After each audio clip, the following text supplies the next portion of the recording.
Hey Maple, time for the next instalment in our book. When we left Al, you just typed in the password and the document opened. So here we go. Chapter 28. Hello Al, and welcome to your time machine. I know it doesn't look like much, but what were you expecting? A spaceship? Well, yeah, sort of. Now that you've come this far, I expect you have a few questions. Well, that's one way of putting it. Have I tried it? Answer, yes. And that is why you are here now. I am writing this on May 14th, 2010.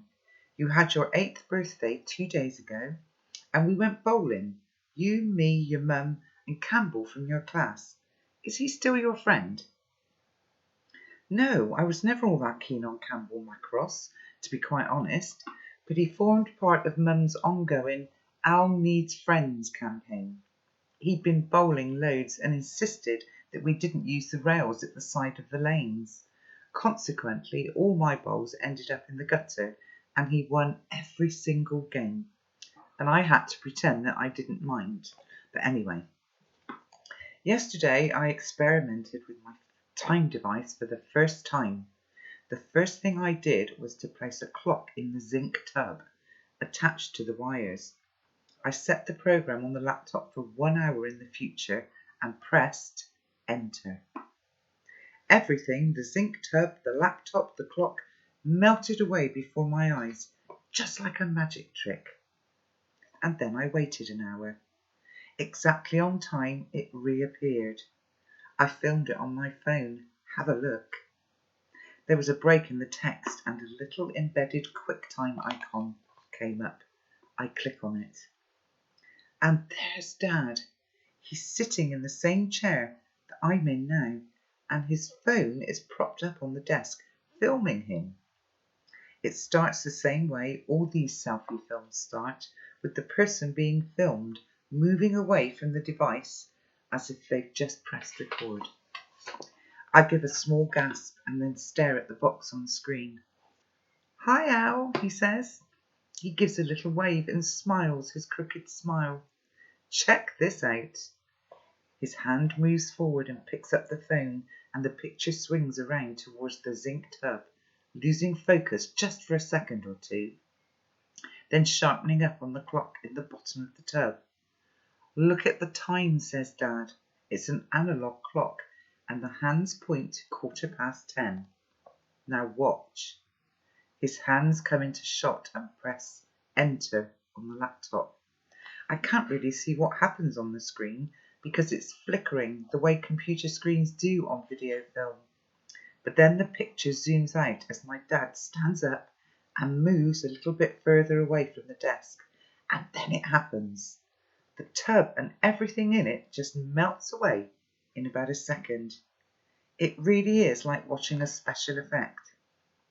Dad turns the camera around to face him, and his head fills the little screen.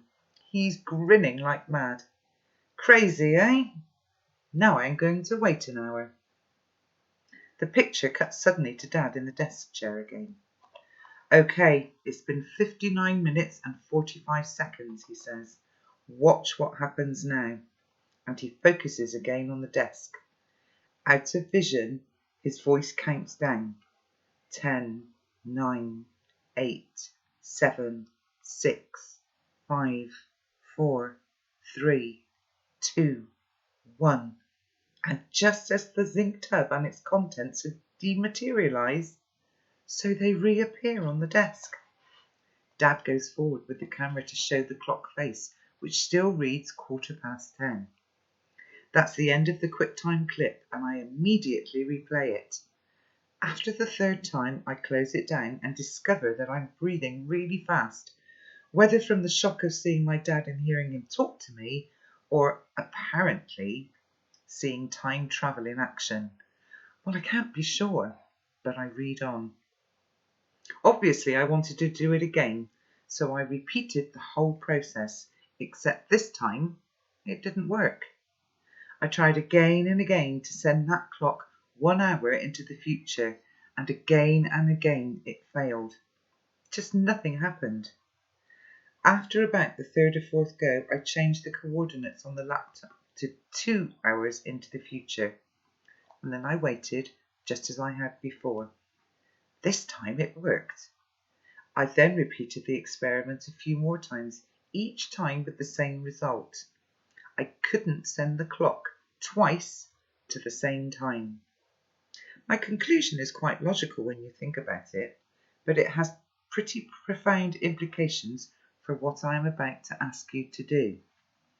An object or person may occupy the same dimension of space-time only once.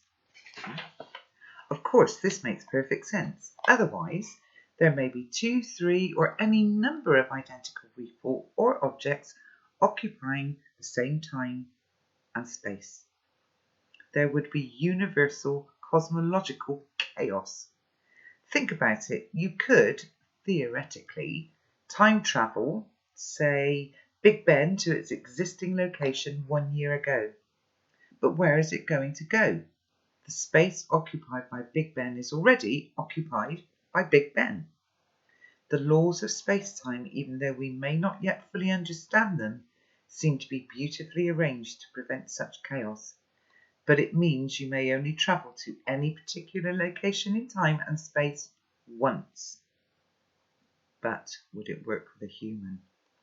There was only one way to find out, Al. I put the zinc tub on the floor and stepped into it. I set the program for an hour ahead and pressed enter. Now I'm writing this like it was the most normal thing in the world. It wasn't. I was conducting a massive and dangerous experiment, and I was very, very scared indeed. But this was the culmination of 6 years' secret work. I just had to know. And what happened when I pressed enter? Nothing. I checked the numbers on the program and tried again. Still nothing. Warily, I reset the program for 2 hours ahead instead of 1. Nothing again. A day ahead? Nope. Checking and rechecking. I was about to give up when I tried one more time, this time programming the time coordinates for 200 hours into the future, 8 days more or less. And guess what? It worked. Well, that's the end of chapter 28. It really is getting exciting now, Maple. So I will say bye for now and get ready to record the next chapter. Take care, everyone. Bye.